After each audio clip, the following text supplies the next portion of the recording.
డబ్బు, అనారోగ్యం, ఉద్యోగం, వ్యాపారం, అప్పులతో బాధపడుతున్నారా? మీకోసమే లాంచ్ యువర్ ఫ్యూచర్ ప్రోగ్రామ్. నమస్తే, వెల్కమ్ టు సుమన్ టీవీ. ప్రస్తుతం మనతో పాటు ఉన్నారు మేనేజ్మెంట్ కన్సల్టెంట్ సంపత్ సముద్రాల గారు. సార్తో మాట్లాడదాం. నమస్తే సార్. నమస్తే. సార్, బెంగళూరు టెక్కీ అతుల్ సుభాష్ మనం చూస్తూనే ఉన్నాం, చాలా రోజులు అయిపోయింది. సూసైడ్ చేసుకున్నాడు. రీజన్ వచ్చేసి ఏంటంటే అది అంటే కొంచెం నవ్వులాగా అనిపిస్తుంది, కానీ చాలా సీరియస్ మ్యాటర్. అంటే వైఫ్ అండ్ రిలేటివ్స్ స్ట్రెస్, అబ్బా మెయింటెనెన్స్ విషయంలో ఆల్రెడీ డివోర్స్ ఇద్దరు కూడా. అక్కడికి సూసైడ్ చేసుకున్నాడు. 24 pages సెల్ఫీ సూసైడ్ నోట్ రాసి మళ్ళీ వీడియో కూడా తీసి 80 నిమిషాల వీడియో. అంటే చాలామంది కామెంట్స్ చూసాను సార్, నేను కూడా. చాలామంది మెన్స్ స్పందించారు. మెన్స్కి ఏం లేవా లాస్? అన్ని ఉమెన్స్కేనా? ఒక ఉమెన్ వెళ్ళి కంప్లైంట్ చేసింది అంటే అదే ఫైనలా? ఇంకా మెన్ మాట వినరా? అక్కడ ఏం జరిగిందో తెలుసుకోరా? ఉమెన్ వెళ్ళి కంప్లైంట్ చేసిందంటే అది డెసిషన్ అయిపోయినట్టేనా? అంతా మెన్ చేసేసాడని నమ్మేస్తారా? ఇలాంటి కామెంట్స్ వస్తున్నాయి. అంటే అందులో కామెంట్స్ వస్తున్నాయని కాదమ్మా, అందులో నిజం. ఎందుకంటే వాస్తవం లేకపోతే మాట్లాడే సిచ్యువేషన్ లేదు. వాస్తవికత చాలా ఉంది, అవునా?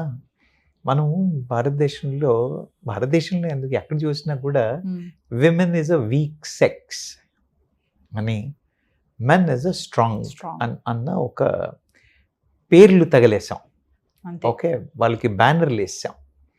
వేయడం వల్ల ఇవన్నీ కూడా చాలా కాంప్లికేషన్. అంటే ఈ పితృస్వామిక వ్యవస్థ లేదా పేట్రియార్కియల్ సొసైటీ అని ఏదైతే అంటామో, అందరూ అమ్మాయిలు ఏమంటారు అనుకుంటే మగవాడి రుబాబు నడుస్తుంది, మగవాడితనం నడుస్తుంది, ఆడవాళ్ళని సప్రెస్ చేశారు, ఆడవాళ్ళని అణిచివేస్తున్నారు అన్న మాట వచ్చింది తప్పితే, యాక్చువల్గా ఈ వ్యవస్థ ఆడవాళ్ళని ఎంత ఇబ్బంది పెట్టిందో మగపిల్లల్ని కూడా అంత ఇబ్బంది పెడుతుంది. మీకు తెలుసో తెలీదో, మీరు చూసినట్టయితే సూసైడ్ అన్న విషయానికి వస్తే భారతదేశంలో ఉన్న స్టాటిస్టిక్స్ చూస్తే, రీసెంట్గా ఓ సర్వేలో చూస్తే, ఆడవాళ్ళు చేసుకున్న సూసైడ్లకి 5 సూసైడ్లు మెన్ చేసుకున్నారు. 5 ఎవరు గట్టితనం? ఎవడి మైండ్ గట్టి? You understand my point? మీరు నన్ను అడగచ్చు, అలా ఎందుకు చేసుకుంటారు suicide?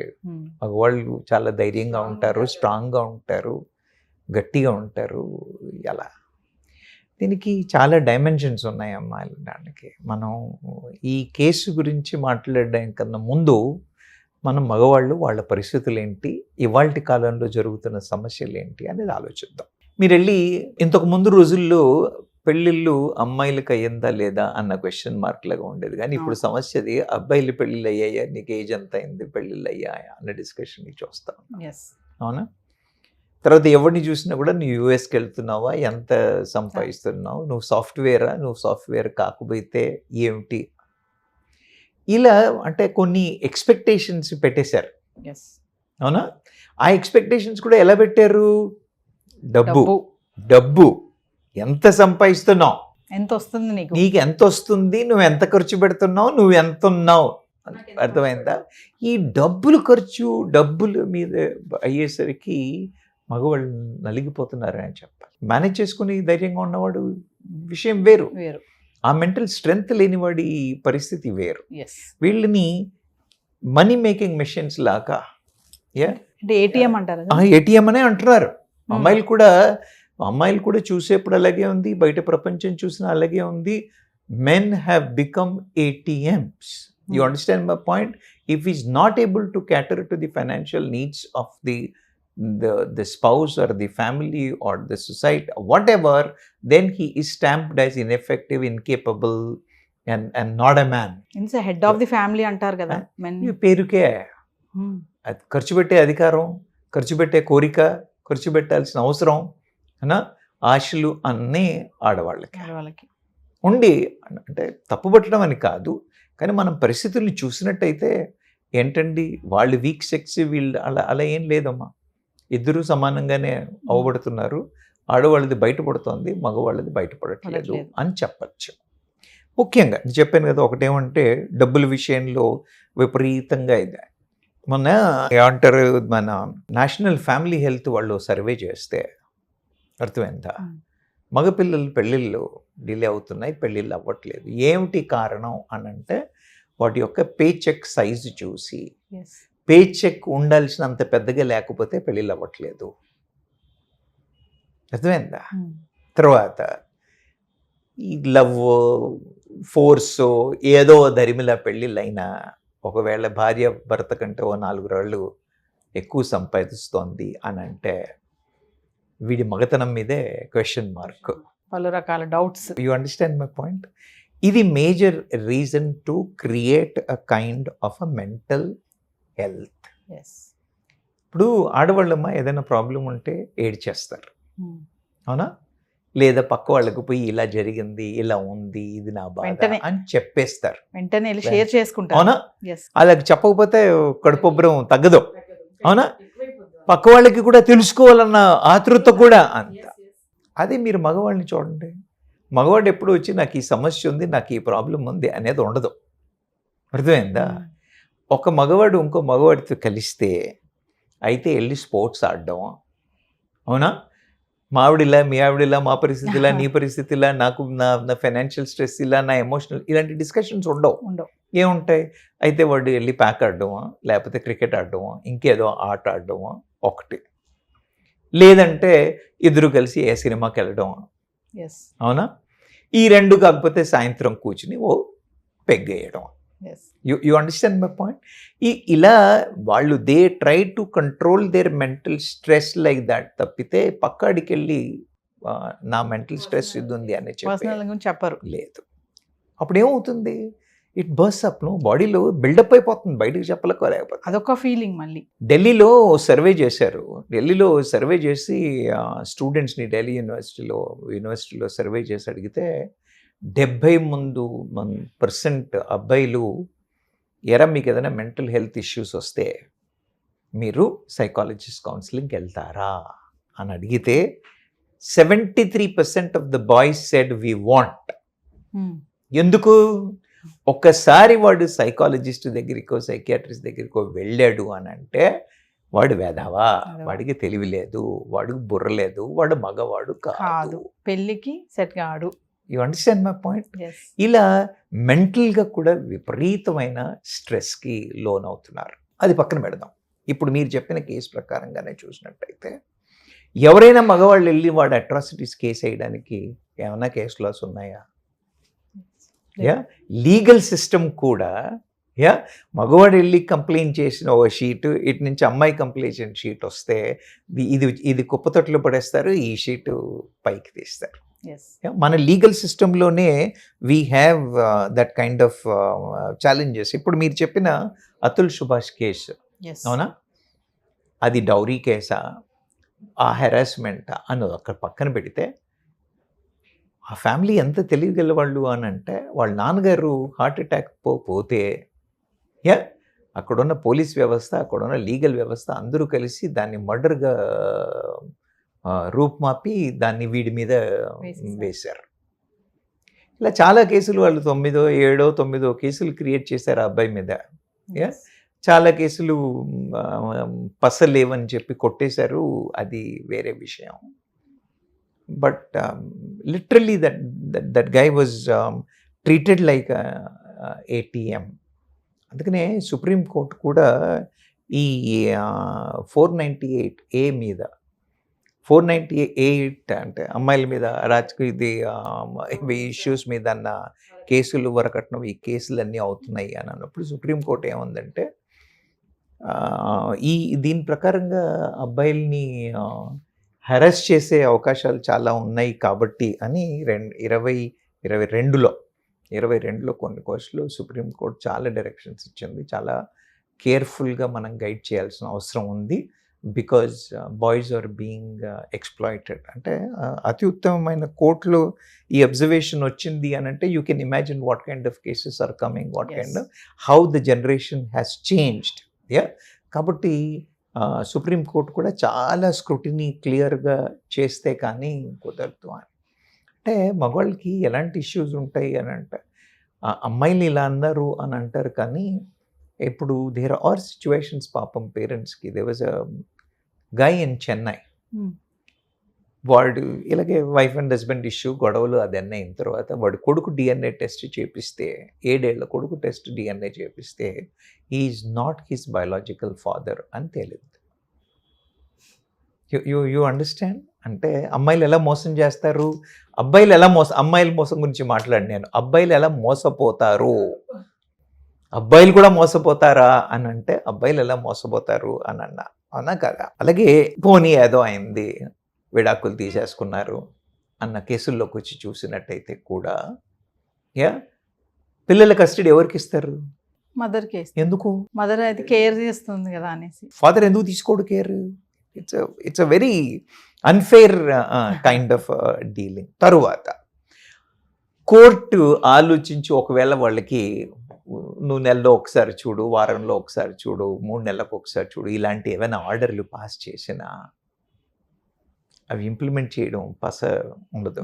People don't respect those, the people don't get issue on that. అలా అంటే ఏంటంటే డబ్బుల విషయంలో ఇబ్బందే, మెంటల్గా చూసినట్టయితే డబ్బుల విషయంలో ఇబ్బందే, మెంటల్గా చూసినా మెంటల్గా they are pressed, they can't go to a psychologist or a psychiatrist. ముందు వాళ్ళు భయపడతారు. అంటే సార్ మగవారు చెప్పుకోలేడు, చెప్పుకుంటే ఒక బాధ, చెప్పుకోకపోతే ఒక బాధ అంటారా? నువ్వు ఒకటేమో చెప్పుకోలేడు, చెప్పుకోలేనప్పుడు ఏమవుతుంది, it becomes an internal pressure for him which will lead to these suicides, which will lead to these mental health issues. అలా అని చెప్పేసి వెళ్ళిపోయి చెప్పాడే అనుకోండి, యూ అండర్స్టాండ్ మై పాయింట్. చెప్పగానే చుట్టుపక్కల ఉన్న వాళ్ళందరూ ఇంకా వాడిని మాక్ చేయడం మొదలెడతారు. అవునా? చేతగాని వాడు, పిల్లల్ని కంట్రోల్ చేసుకోలేనివాడు, అవునా, తెలియలేనివాడు, సంపాదన చేత కాదు, ఆడవాళ్ళని కంట్రోల్ చేయడం చేత కాదు, పిల్లల్ని కంట్రోల్ నువ్వు you name it. You understand my point. Hill image will be tarnished like anything. Okay, ఈ భయంతోనే వాళ్ళు బయటకు రారు. ఎందుకు రారు అని అంటే ఈ పితృస్వామిక వ్యవస్థలో ఏదైతే ఉందో నిన్ను పెడెస్టల్లో పెట్టారు, పెడెస్టల్లో పెట్టావు కాబట్టి నువ్వు దిగి రాలేవు. పోనీ అక్కడే ఉందామా అని అంటే నిన్ను పెడుతున్న నానాయాతనే ఒడిగి చెప్పుకోలేవు, చెప్పకుండా వినలేవు. So this is the kind of a challenge. నేను ఒక సింపుల్గా అడుగుతాను, మీరు ఎప్పుడైనా స్కూళ్ళల్లో కానీ, స్కూల్ టీచర్ వ్యవస్థలో కానీ మీరు అమ్మాయిలు ఎక్కువ టీచర్లు చూసారా, అబ్బాయిలు ఎక్కువ టీచర్లు చూసారా? అమ్మాయిలు ఎక్కువ ఉంటారు. మీరు నర్సింగ్ స్టాఫ్ని హాస్పిటల్స్లో మేల్ పేషెంట్స్ ఎక్కువ ఉంటారా, ఫీమేల్ పేషెంట్స్ ఎక్కువ ఉంటారా? ఒక హాస్పిటల్కి పోతే మేల్ పేషెంట్, ఫీమేల్స్ ఎక్కువ ఉంటారు. అలా ఏం లేదా, ఫీమేల్సే ఉండాలని ఏం లేదు కదా, అవునా?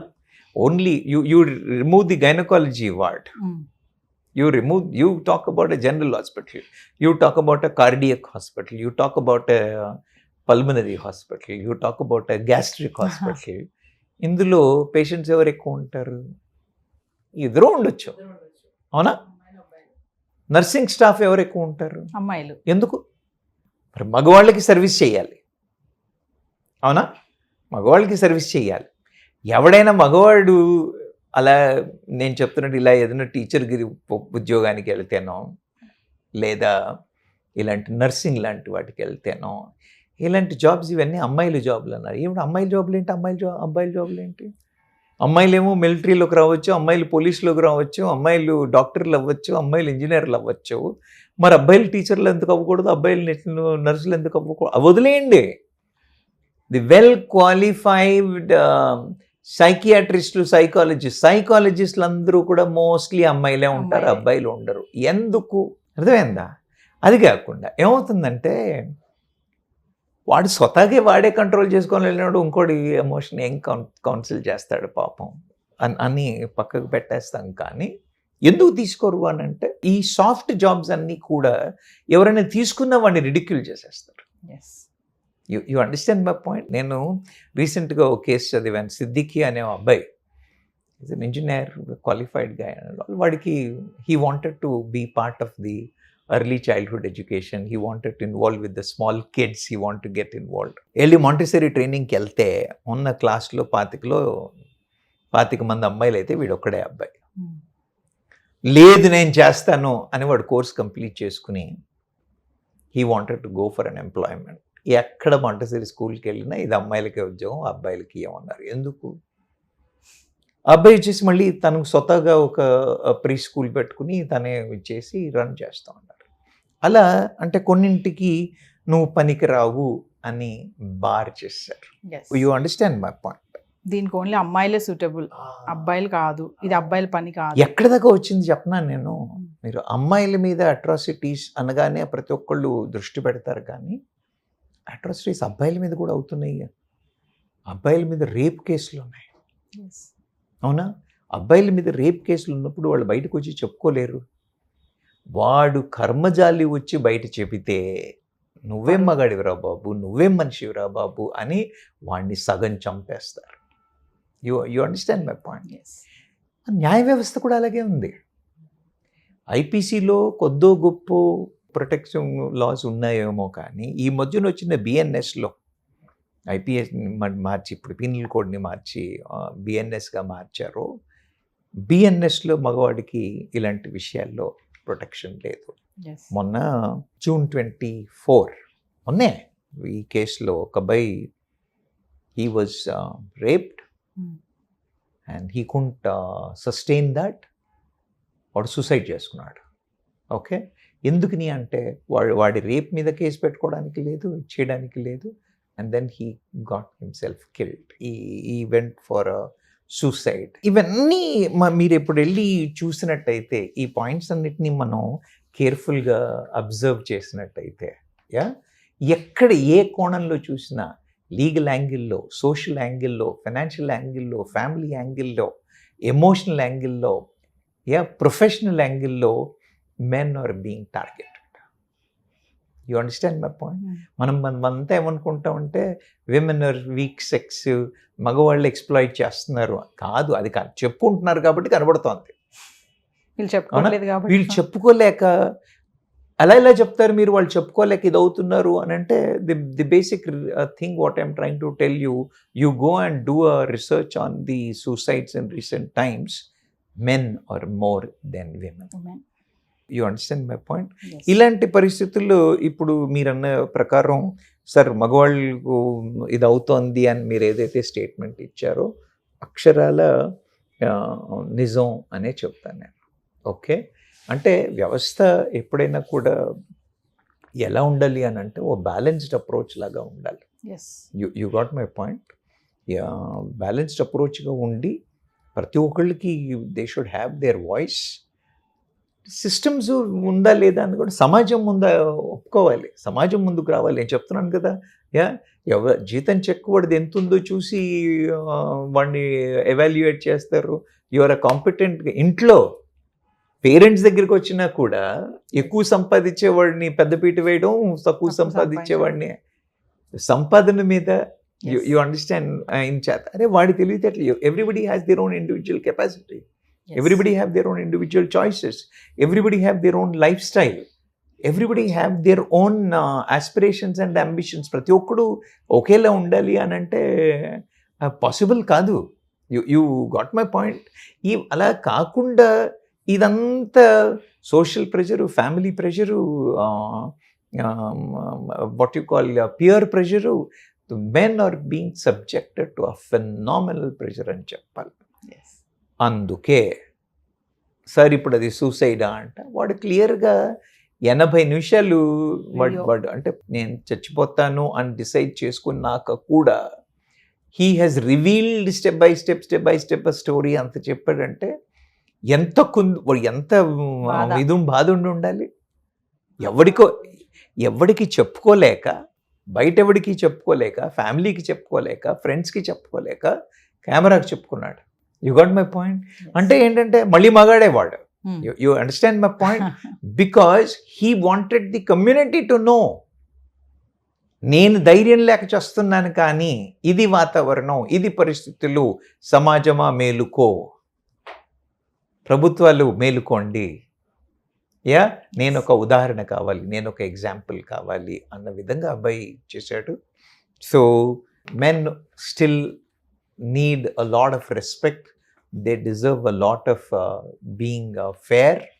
And this case is actually a lesson to today's generation and the society. Yes. Thank you, sir.